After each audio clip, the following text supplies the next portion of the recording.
DPR RI mengesahkan revisi Undang-Undang Nomor 34 Tahun 2004 tentang TNI menjadi undang-undang. Fraksi-fraksi di Komisi 1 DPR RI akhirnya menyepakati revisi Undang-Undang Nomor 34 Tahun 2004 tentang TNI. Dengan demikian, revisi undang-undang ini akan berlanjut ke tahap selanjutnya hingga pengesahan. Sidang paripurna DPR resmi mengesahkan revisi Undang-Undang TNI di tengah kencangnya penolakan publik. Pengesahan revisi Undang-Undang TNI dilakukan bersamaan dengan gelombang aksi penolakan masyarakat sipil terhadap rancangan undang-undang tersebut karena dianggap akan menghidupkan kembali dui fungsi ABRI. Sore ini aja lah maunya gimana karena bukan urusan kita juga sih buat untuk andil dalam situ. Sangat-sangat tidak menerima ya. Kenapa? Karena itu RUU TNI kan jatuhnya berarti supremasi dari TNI kan. Selamat pagi pemirsa, saya Alia dari Corner News Media akan menyampaikan informasi terkini mengenai pengesahan RUU TNI yang menuai berbagai reaksi dari masyarakat. Sebagian pihak menyambut positif, sementara tak sedikit pula dari mereka yang menyuarakan kekhawatiran terkait pasal yang dinilai multitafsir dan berpotensi menimbulkan tumpang tindih kewenangan. Kami akan melakukan wawancara langsung untuk mengetahui tanggapan dari masyarakat dan apakah mereka akan berdiri bersama tagar viral kabur aja dulu. Nama saya Rido dari kelas 3 MA 20. Saya Aryo Widianto Pratama. Saya Rene. Tanggapan Bapak mengenai pengesahan RUU TNI itu seperti apa sih, Kak? Jujur sebenarnya sangat-sangat tidak menerima ya. Kenapa? Karena itu RUU TNI kan jatuhnya berarti supremasi dari TNI kan, dimana masyarakat itu berarti bisa jadi berhadapan sama TNI, ya, bisa jadi berhadapan sama aparat yang dapat memegang senjata kan. Jadinya masyarakat itu jadi tidak punya hak untuk berbicara gitu.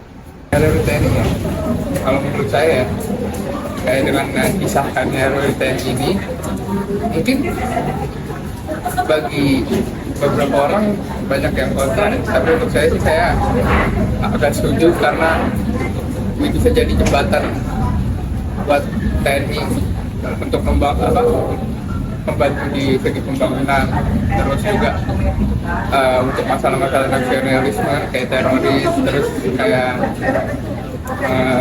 tentang korupsi atau apa, jadi nggak memungkinkan buat merusak undang-undang yang udah ada. Tanggapan saya sendiri berhubung tidak terlalu memikirkan hal itu, jadi ya ngikut aja lah maunya gimana karena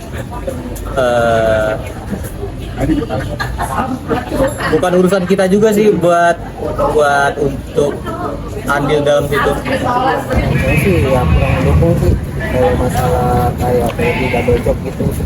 Soalnya kan kita buat melindungi masyarakat kalau ada masalah apa gitu. Itu aja sih tanggapan saya. Nah, secara tidak langsung kan dengan adanya pengesahan RUU TNI ini itu berkaitan dengan hashtag yang viral, Kak, kabur aja dulu. Nah, itu reaksi Kakak seperti apa?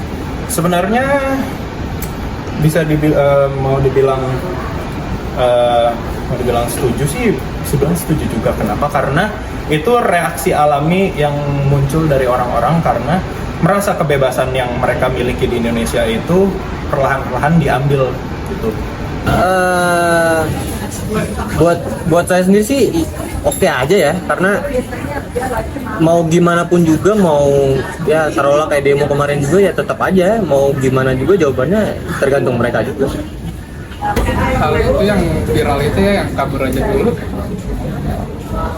saya sih pro karena mungkin kita di mana aja bisa memberi kritik ya, maksudnya udah gitu bisa jadi satu hal yang ngebuat orang-orang tuh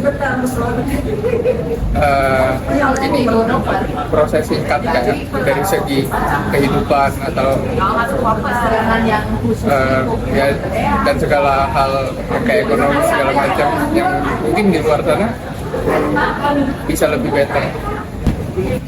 Saya sih ya soalnya karena mungkin kerjaan di Indonesia kurang kali, mungkin pada pindah ke sana cari yang lebih gampang. Nah, menurut Kakak dengan kita kabur aja dulu itu solusinya efektif atau enggak sih?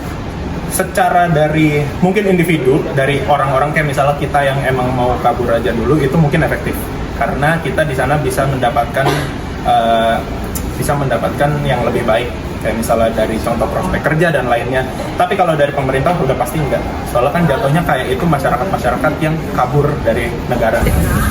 Efektif nggak efektif balik lagi ke orangnya masing-masing sih. Kalau percuma kalau kabur aja dulu cuma nyampe sana nggak ngapa-ngapain juga, buat apa? Beberapa orang mungkin ya, yang kayak saya bilang buat jangka yang pendek, buat benerin beberapa hal kayak ekonomi segala macam mungkin ya. Cuman buat beberapa orang juga ada yang kurang setuju, karena kalau emang semua kabur aja dulu, gimana keadaan nanti di negara sendiri? Ya kalau ini sih kurang efektif, soalnya biayanya gede juga.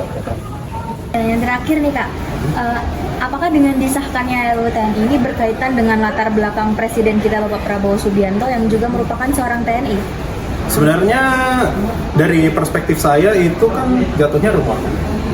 Saya mungkin setuju karena saya sendiri mungkin tahu dari background dari Bapak Prabowo sendiri, dan menurut saya setuju karena Bapak Prabowo sendiri itu dulunya TNI, dan dia dari visi misinya pun pas waktu itu lagi pemilihan pun itu udah berbau militer, jadi udah pasti jelas militer bawaan dari pas dia masih jadi jenderal. Kalau buat saya pribadi nggak ada hubungannya. Kenapa? Main-main doang jatuh.